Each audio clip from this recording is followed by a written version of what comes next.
Hello students. In previous classes we discuss about oogenesis. oogenesis में हमने देखा था ओवुलेशन. तो ओवुलेशन के बारे में थोड़ा सा देख लेते हैं. ओवुलेशन क्या था? ओवुलेशन हमने देखा था सेकेंडरी oocyte रिलीज हुआ था, वही ओवुलेशन था. तो क्या होता है ये? It is the release of egg from the ovary under the influence of hormone. जब एग रिलीज होता है ओवरी से हार्मोन के इन्फ्लुएंस में, तो उसको हम ओवुलेशन बोलते हैं. तो release of egg from the ovary, इसी को हम ओवुलेशन बोलते हैं. और ये एग एक्चुअल में क्या है? सेकेंडरी oocyte है. After the release of egg हमने बताया था येलो कलर का एक सब्सटेंस रह जाता है जिसको हम कॉर्पस लूटियम बोल देते हैं. ओवुलेशन कब अकर होता है? 14 days before the start of next menstruation. Okay. Ovulation को इंड्यूस कौन करता है? LH हार्मोन, मतलब ल्यूटिनाइजिंग हार्मोन. ओके.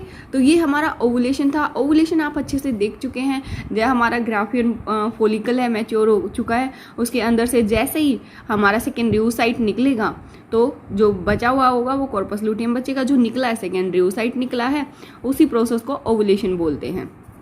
अब जैसे एग रिलीज हो गया है, अब ये एग 24 आवर्स के अंदर अगर फर्टिलाइज होता है तो फर्टिलाइजेशन होगा, जाइगोट फॉर्म्ड होगा. ठीक है.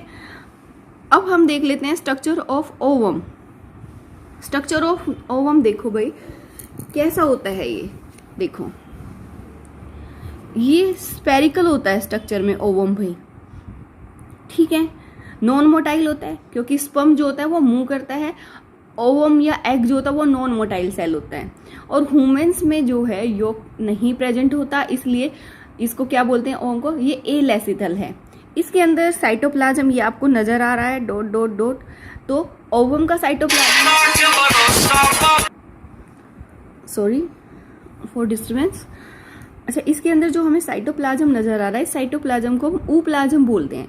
और इसके अंदर जो ये न्यूक्लियस नजर आ रहा है, इस न्यूक्लियस को बोलते हैं germinal vesicle.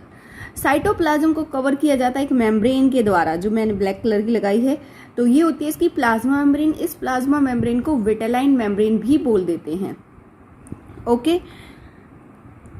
This membrane forming the surface layer of an ovum is called vitelline membrane. तो वही प्लाज्मा मेम्ब्रेन को ही क्या बोल दिया? विटेलाइन मेम्ब्रेन बोल दिया. ओवम के पास माइक्रोविलाई होते हैं खाना एब्जॉर्ब करने के लिए. इसके पास दो पोल होते हैं, एनिमल पोल जो साइड पोलर बॉडी प्रोड्यूस करेगी, वेजिटेबल पोल उसके अपोजिट हो जाएगी. अच्छा, इसकी कवरिंग होती है. देखो भाई, इसका जो इनर कोट होता है, इनर ये वाला कोट, ये सेल्स नहीं है, इनर कोट, इसको बोलते हैं जोना पेलुसिडा. और बाहर जो आपको ये सेल्स नजर आ रहे हैं, इसको बोलते हैं corona radiata. Okay. Hope so ये सब आपको अच्छे से डायग्राम समझ आ गया होगा. जैसे ये सिंपल फॉर्म में हमने बना दिया सिर्फ समझाने के लिए. ये न्यूक्लियस है, तो न्यूक्लियस को इसको क्या बोल देते हैं? Germinal vesicle. ओके. फिर ये मैंने दूसरी लेयर बनाई है, ये इसकी प्लाज्मा मेम्ब्रेन की बनाई है. प्लाज्मा मेम्ब्रेन को बोल देते हैं विटाइलाइन मेम्ब्रेन. फिर नेक्स्ट लेयर जो मैंने बनाई है वो मेरी कौन सी लेयर है? Zona pellucida. और सबसे बाहर जो सेल्स वाली लेयर है वो है हमारी कोरोना रेडिएटा. तो ये है हमारा स्ट्रक्चर ओवम का. होप सो आप सबको अच्छे से समझ आ गया होगा. अगर थ्योरी लिखने के लिए आपको मेटल चाहिए तो सेम चीजें आप एज इट इज लिख सकते हैं. देखो, स्पेरिकल शेप में होता है, नॉन मोटाइल होता है, नो यॉक सैक प्रेजेंट, इसलिए एलेसिथल बोल देते हैं. अबंडेंट साइटोप्लाज्म तो ooप्लाज्म बोल देंगे. कंटेन ए न्यूक्लियस जिसको जर्मिनल वेसाइकल बोल देते हैं. साइटोप्लाज्म को एनवेलोप किया जाता है प्लाज्मा मेम्ब्रेन जिसको विटेलाइन मेम्ब्रेन बोल रहे थे. Okay. This membrane forming the surface layer of an ovum is called vitelline membrane. Ovum के पास माइक्रोविलाई होती हैं जो खाना एब्जॉर्ब करते हैं. दो पोल बताए, एनिमल पोल जो कि पोलर बॉडी प्रोड्यूस करता है, वेजिटेबल पोल जो होता है इसके अपोजिट साइड होता है. फिर हमने इसकी कवरिंग की बात की. इनर कोट का क्या नाम था? Zona pellucida. और बाहर वाली जो लेयर है उसको क्या बोल देते हैं? Corona radiate. अब इसी में हम फर्टिलाइजेशन को देख लेते हैं. देखो, फर्टिलाइजेशन क्या होता है? हमारा process of fusion of sperm. Sperm आएगा, यहाँ से मेल गैमेट आएगा ओवम में, उसी को फर्टिलाइजेशन बोलते हैं. फर्टिलाइजेशन होता क्या है? मेल गैमेट और फीमेल गैमेट दोनों का आपस में फ्यूज होना, उसी को फर्टिलाइजेशन बोलते हैं. ड्यूरिंग कॉइटस, जब कॉइटस होता है तो सीमन रिलीज होता है पेनिस के द्वारा वेजाइना में, जिसको हम इंसेमिनेशन बोल रहे थे. स्टार्टिंग में हमने डेफिनेशन पढ़ी थी, होप सो आप सबको याद होंगी. मोटाइल स्पर्म, क्योंकि स्पर्म कैसा होता है हमारा, मूव कर सकता है, इसलिए मैंने बोला मोटाइल स्पर्म। वो स्विम करेगा rapidly through the cervix, female reproductive tract, वहाँ सर्विक्स देखा था, वो एंटर करेगा यूट्रस में और कहाँ पे पहुँच जाएगा, ओवरी में, एम्पुला एस्थमिक जंक्शन होता है ओविडक्ट का फैलोपियन ट्यूब में, वहाँ तक वो पहुँच जाता है। स्पर्म कांटेक्ट में आएगा किसके, जोना पेलुसिडा लेयर के, ये हमारी जोना पेलुसिडा लेयर है, इस लेयर के कांटेक्ट में आएगा और इसमें चेंज कर देगा इस मेम्ब्रेन में, ताकि दूसरा कोई स्पर्म जो है इसको ब्लॉक कर देगा, ताकि कोई दूसरा स्पर्म इसके अंदर एंटर ना कर सके। जोना पेलुसिडा लेयर से हमारा क्या करेगा, स्पर्म टकराएगा और इंड्यूस कर देगा चेंजेस मेम्ब्रेन में to block the entry of additional sperm, ताकि और स्पर्म इसमें एंटर ना कर पाए।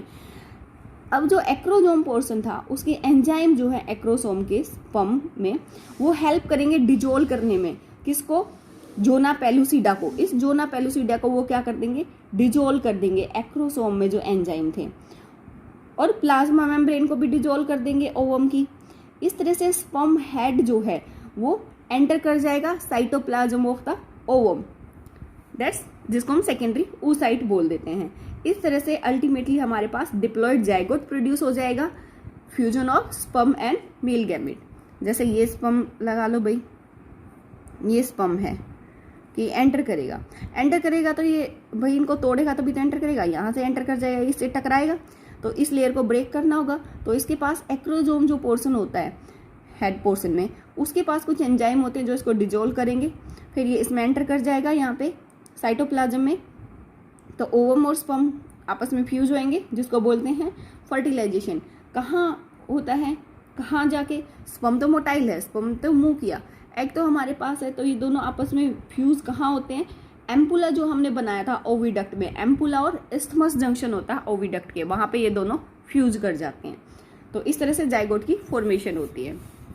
तो होप सो आप सबको अच्छे से समझ आया होगा what is ovulation, structure of ovum, fertilisation क्या होता है, कैसे दोनों आपस में फ्यूज करते हैं, कैसे जाइगोट की फॉर्मेशन होती है।